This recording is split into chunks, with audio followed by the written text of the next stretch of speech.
Stop bullying. Everyone can help.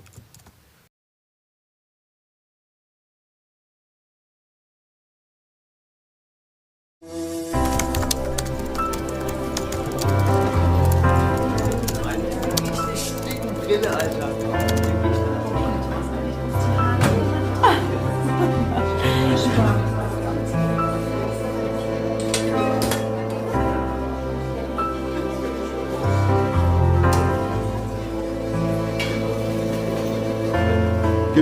Gibt er. Volles auf.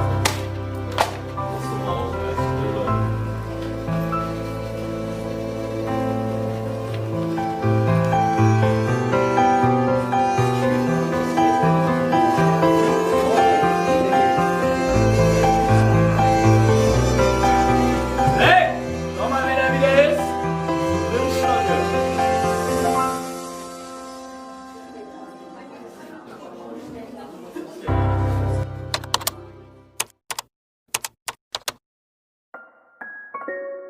Berdasarkan data Organization for Economic Cooperation and Development atau disingkat OECD 2018, negara dengan murid yang paling banyak mengalami bullying tertinggi di dunia yaitu Filipina sebesar 64,9%, Brunei Darussalam 50,1%, Republik Dominika 43,9%, dan Maroko 43,8%. Lalu, bagaimana dengan negara kita, Indonesia? Berdasarkan hasil riset OECD, Program for International Student Assessment atau disingkat PISA 2018 menunjukkan bahwa siswa di Indonesia yang mengaku pernah mengalami bullying sebesar 41,1%. Angka ini menunjukkan bahwa Indonesia berada di urutan tertinggi kelima di dunia. Angka siswa korban bully ini jauh di atas rata-rata anggota OECD yang hanya sebesar 22,7%.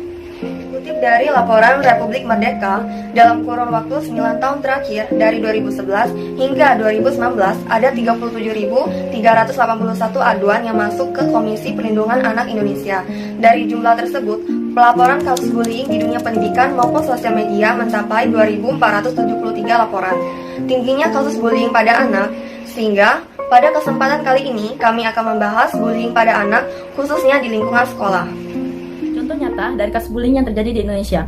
Siswi Sekolah Dasar Negeri 33 Merangin asal Jambi, berinisial SN berumur 13 tahun, ia mengalami depresi berat karena dibully oleh temannya dan juga diduga mengalami kekerasan fisik yang dilakukan oleh teman-temannya.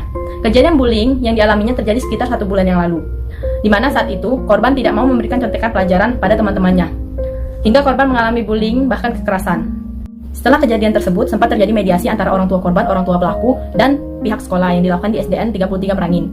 Dan dalam perundingan tersebut, pihak korban hanya menginginkan jika anaknya di-scan dan dilakukan pengobatan, karena diduga sempat dianiaya oleh teman-temannya. Kesepakatan pun terjadi antara ketiga belah pihak dengan membawa korban melakukan pengobatan dan dilakukan scanner. Namun hasil dari scanner, korban tidak mengalami luka di sekujur tubuhnya. Namun, berselang 1 minggu usai perundingan, korban tiba-tiba mengalami depresi berat hingga demam. Bahkan korban histeris jika melihat seseorang menggunakan seragam dinas ataupun seragam sekolah. Melihat anaknya yang mengalami depresi berat, orang tua korban membawa korban ke dinas P2 TP2A untuk mengadukan hal tersebut. Usai ditangani, korban langsung dibawa ke RSUD Kol Abunjani Bangkok untuk dilakukan perawatan. Kini korban hanya terbaring dengan tangan diikat agar tidak melakukan tindakan bodoh yang mencederainya. Sempat sesekali korban meronta-ronta untuk tidak ditemui media.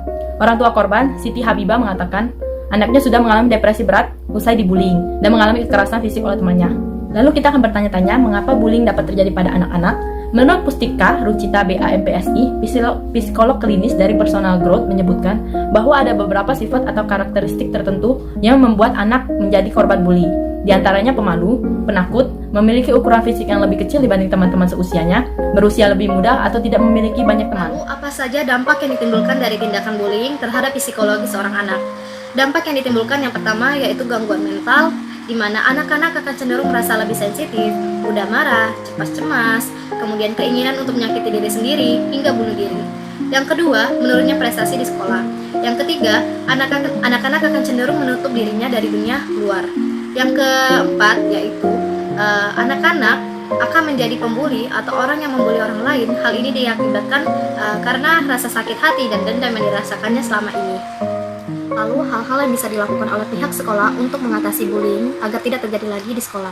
Yang pertama, jadikan topik obrolan. Interaksi guru dan murid di kelas bisa Anda manfaatkan untuk menjadikan perundungan atau bullying ini jadi topik pembahasan.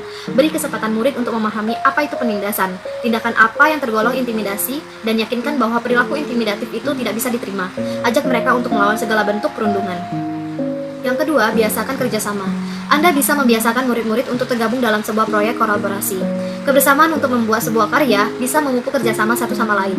Interaksi dalam satu kelompok ini mengajarkan mereka berkompromi sekaligus bersikap tegas tanpa menuntut.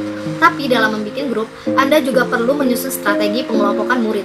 Jangan lupa untuk terus memantau apa saja yang mereka kerjakan dalam kelompok. Dan jangan sampai momen ini jadi celah untuk berbuat perundungan terhadap seseorang. Yang ketiga yaitu responsif. Segera ambil tindakan bila melihat gelagat bullying, misalnya dalam bentuk intimidasi. Seluruh guru dan staf di sekolah harus menunjukkan ke anak-anak bahwa mereka peduli dan takkan membiarkan siapapun diperlakukan dengan buruk. Caranya dengan langsung mengambil tindakan dan mengajak bicara pelaku. Orang dewasa harus mendukung korban dan saksi dalam kasus bullying. Yang keempat, dengan menghadapi pelaku bullying. Anda bisa langsung menghadapi pelaku bullying secara pribadi. Salah satunya yaitu bisa dilakukan dengan mengajak bicara dan mempertanyakan alasan mereka menindas orang lain. Tapi lakukan semuanya secara khusus, karena menantang pelaku bullying di depan anak lain justru akan membuat mereka besar kepala, dan bukan tak mungkin malah berpotensi mengarah ke tindakan lanjutan. Yang terakhir yaitu libatkan orang tua.